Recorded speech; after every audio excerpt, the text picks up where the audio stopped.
self-care, do you struggle with being consistent? And do you feel like someone or something always requires your attention and you end up feeling burnout and unsupported and like you just don't even have the energy to self-care? So if you are someone who struggles to be consistent with your self-care routines, stick around. This is a video for you because I'm going to share 3 reasons why your self-care matters, particularly if you are a Black woman. So this is not going to be one of those videos where I tell you you should take care of yourself, because if you don't, you can't take care of anyone else. I actually have a fundamental issue with that view of self-care personally, because I think it's very gendered. And it attaches your self-care to what you can do for other people, and I don't like that. So this video is going to be more focused on you, and focus on you as an individual, as a person, to help you stick to self-care routines and habits, because you deserve self-care. So by the end of this video, you'll know why self-care is important for your self-image, and how self-care can be an essential tool for managing stress and really just kind of building your confidence, I think. So let's get into it. So one reason why self-care is important, especially for Black women and Black people socialized as women and girls, is because it gives us the opportunity to redefine ourselves and to empower ourselves. So Patricia Hill Collins, who is a Black feminist scholar and sociologist, talks about the importance of self-definition. And so self-definition, according to Patricia Hill Collins, is a way for Black women to reclaim our humanity. And so I think we are often conditioned to see ourselves in relation to these stereotypes about Black women and these controlling images in the dominant society. So for example, the strong Black woman and the superwoman are linked to poor self-care practices, and promote this expectation that we have to do it all without needing care or protection. And if we're fortunate, we come to the conclusion eventually that we should be taking care of ourselves. But it's really difficult to do when you are, I think, conditioned to see yourself as not needing or wanting or being worthy of care. And so I encourage you to consider, it's one thing to say that you love and respect yourself, and it's another thing to put that into action every single day. And I think self-care practices and consistently prioritizing our self-care helps us redefine ourselves. So I think this is especially important for Black women and Black moms, so that our children start seeing themselves as worthy of care. And this is also can be any parent that this is particularly important for, but I'm speaking to moms in this video, but in particularly because that's the experience that I speak from. But my kids are 6 and 5. So I have a 6-year-old daughter, and we have a 6-year-old daughter and 5-year-old boy-girl twins. And so my kids will often ask, so mommy, are you going for a run today, or are you doing yoga? And so in my mind, I'm really proud that these are some of the first representations that they have of Black women and self-care. Seeing me practicing yoga, and they see me running or going for walks. And so they have these kind of images of what caring for yourself looks like. And I think that's something that is good for us as much as possible to be intentional about.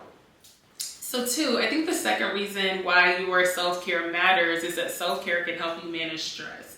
So stress is linked to the activation of genes that can lead to diseases.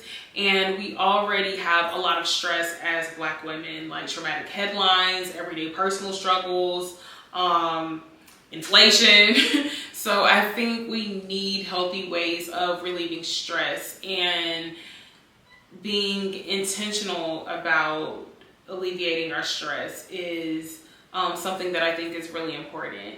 And girl, like, I know it could be really hard. Like, after a long day, you probably just want wine, a little bit of Netflix, and maybe some mindless scrolling through Instagram. Like, I totally get it.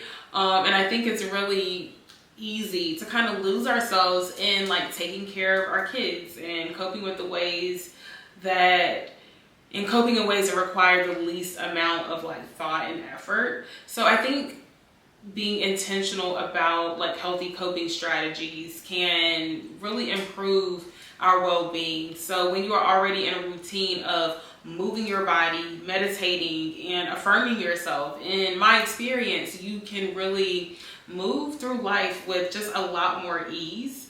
And it's a feeling of like, I've been taking care of me, and I like know I have my own bag, and like really putting that into practice. And also when I'm like taking care of myself and taking care of me, I feel a lot less stress. I'm able to be more patient with my kids, and I'm able to be a lot more present.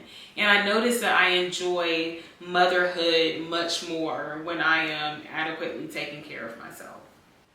So the third reason why your self-care matters is because it helps you build trust with yourself.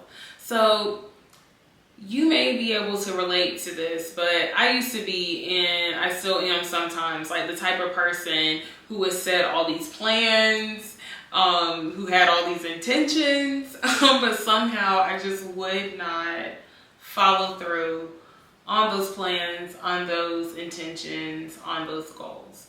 So I did this for years with Her Guided Evolution, where I would make all these plans, never follow through. Like, I'd have all these notebooks, or I was jotting down notes. I was buying domain names, maybe not this exact domain name, but I was buying domain names. But somehow I just wouldn't follow through. And I would feel icky and just kind of feel like I was a failure and just kind of like frustrated. And I was just kind of in this vicious cycle of not knowing how to get off this train to like nowhere. And I know from experience, like, this really kills your confidence. Like, but I always got a little bit further with goals when I was in this space of like taking care of me and exercising when I didn't feel like it, because I knew it was good for my body and for my mental health, and like meditating because I know I needed to practice like getting a handle on managing my brain and like doing thought work, and just examining my thoughts. So I started to feel like I got this, and I can trust myself to follow through on the plans and the self-care intention that I had laid out for myself. And so I think that setting a self-care intention can just kind of help you, just give you an opportunity to build trust with yourself, because you are following through on what you said you will follow through on. And this is very similar to like an idea from the Life Coach School podcast, where Brooke Castillo talks about when you follow through on what you say you're going to do, this becomes like one of the ways that you are building confidence in yourself. So I think like setting that self-care intention like gives you an opportunity to build trust with yourself, because you're following through on what you said, as well as like it is an actionable way to really like affirm yourself and to tell yourself and communicate to yourself that you matter. So if you're like burnout or feeling uninspired, I just recommend starting with a simple self-care routine to just kind of get back on track. Society conditions Black women to believe we aren't worthy of care, or we are taught to see our labor as a necessary condition for receiving care or to be engaging in self-care. And so I want to challenge that and encourage you to care for yourself, because it matters, okay? It matters, sis. So it matters because self-care gives us the opportunity to redefine ourselves, particularly as Black women, to manage our stress and to build our self-confidence. So if you are ready to prioritize yourself and you want to learn how you can create your perfect self-care routine, check out my video, Creating a Practical Self-Care Plan as a Mom. Thank you so much for watching, and I'll see you in the next video.